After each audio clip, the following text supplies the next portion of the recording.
பூர்ண கொழுக்கட்டை செய்ய போகிறோம். அதுக்கு வந்து ஒரு டம்ளர் இந்த டம்ளராக ஒரு டம்ளர் கடலைப்பருப்பு 2 மணி நேரம் ஊற வச்சுருக்கேன். நல்லா ஊறிடுச்சு. இதை நம்ம குக்கர்லேயோ அல்லது நேரடியாகவோ நல்லா மைய வேக வச்சுக்கணும். குக்கரில் நான் வந்து 2 விசில் வைக்க போகிறேன். இதில் முழுகிற அளவுக்கு தண்ணி ஊற்றினா போதும். இந்த அளவுக்கு தண்ணி ஊற்றினா போதும். ஒரு அடிக்கனமான பாத்திரம் எடுத்துக்கோங்க. அதில் இந்த பூரணத்துக்கு தேவையான தேங்காய்,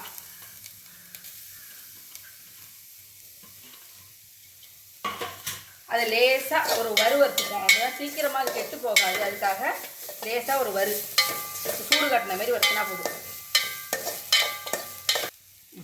இந்த லேசாக இந்த சூடு காட்டினா போதும். இதை எடுத்து வச்சுருவோம் வேலையானத்தில்.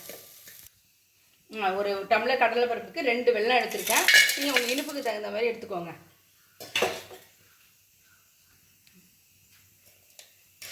கொஞ்சோண்டு தண்ணி ஊற்றினா போதும். ரொம்ப தண்ணி ஊற்றக்கூடாது. ஒரு கரண்டி தண்ணி ஊற்றினா போதும்.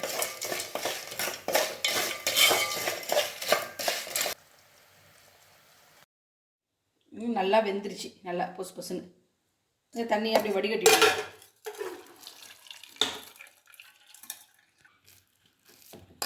நல்லா மசிச்சுக்கணும். இதை பாவு நல்லா கரைஞ்சிருச்சு. இப்போ இதில் தேங்காய்,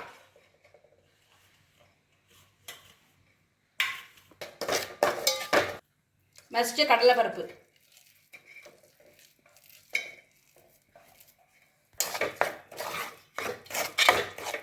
நல்லா இதை மசிச்ச கடலைப்பருப்பு தேங்காய் எல்லாம் ஒன்று போல் நல்லா கெட்டியாக கிண்டணும். இந்த அளவுக்கு நல்லா கெட்டியாக நல்லா திரண்டு வரணும். எண்ணத்தில் ஒட்டாமல் அந்த அளவுக்கு நல்லா இறுக்கமாக கிண்டிடணும் நல்லா. இப்போ ஏலக்காய் போடணும். கடைசியாக ஏலக்காய் போட்டு அடுப்பை ஆஃப் பண்ணிட வேண்டியதுதான். இந்த பூரணம் ஆறட்டும். இப்போ கொழுக்கட்டைக்கு மேல் மாவு வந்து நான் வந்து இடியாப்பு மாவு எடுத்துருக்கேன். இல்லைன்னா கொழுக்கட்டை மாவுன்னு கடையிலேயே விற்கும். அதுவும் இல்லைன்னா நம்ம வீட்டிலேயே பச்சரிசியை களைஞ்சி காய போட்டு அது மாவு அரைச்சி வச்சுக்கலாம். எந்த மாவுனாலும் எடுத்துக்கலாம். நான் வந்து இன்றைக்கி இடியாப்பு மாவு எடுத்துருக்கேன். இப்போ 2 டம்ளர் தண்ணி கொதிக்க வச்சுருக்கேன். அதில் கொஞ்சோண்டு கல் உப்பு. தண்ணி லேசாக ஒரு பபிள்ஸ் வரட்டும். லேசாக பபிள்ஸ் வந்துருச்சு. போதும், ஆஃப் பண்ணிடலாம். மாவில் கொஞ்சம் கொஞ்சமாக ஊற்றி நல்லா கெட்டியாக மொத்தமாக எடுத்து ஊற்றிடக்கூடாது. கொஞ்சமாக எடுத்து தேவைக்கப்போ ஊற்றிக்கணும். கொஞ்சம் தண்ணி ஊற்றினதும் கொஞ்சம் சூடாக இருக்கும். பார்த்து நல்லா பிசைஞ்சு நல்லா கெட்டியாக இருக்கணும் மாவு. அப்போ தான் கொழுக்கட்டை செய்ய முடியும். இந்த மாதிரி நல்லா கெட்டியாக பிசைஞ்சு வச்சுக்கணும். கொஞ்சோண்டு நல்லெண்ணெய் எடுத்துக்கணும். கையில் தொட்டுக்கிட்டு மாவு எடுத்து இப்படி ஒரு உருண்டை உருட்டிக்கணும்.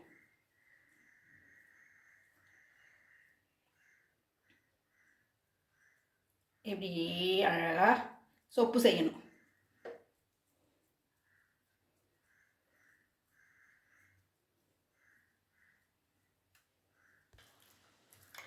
இதில் நடுவில் பூரணத்தை வைக்கணும். அந்த பூரணத்தை வச்சு இப்படி எல்லா பக்கமும் மூடணும்.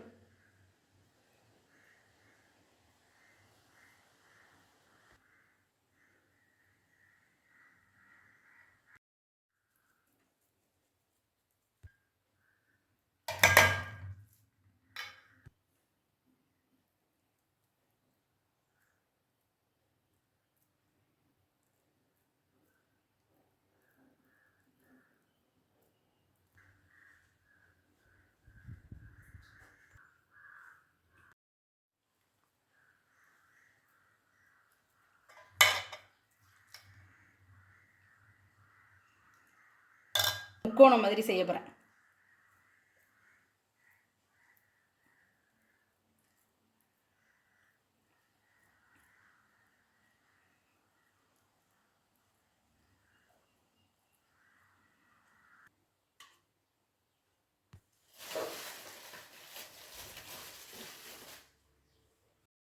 அதில் தண்ணி கொச்சிட்டு இப்போ இந்த வச்சு இப்போ எல்லா சைஸ்லேயும் செஞ்சு வச்சுருக்கேன். இப்போ இதை சேர்ந்து அதை வேக வைக்க போகிறோம்.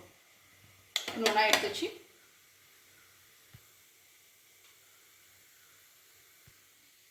இதை வேர்வை தண்ணி ஊற்றாமல் இருக்கிறத துணியை போட்டு இப்படி மூடிடணும்.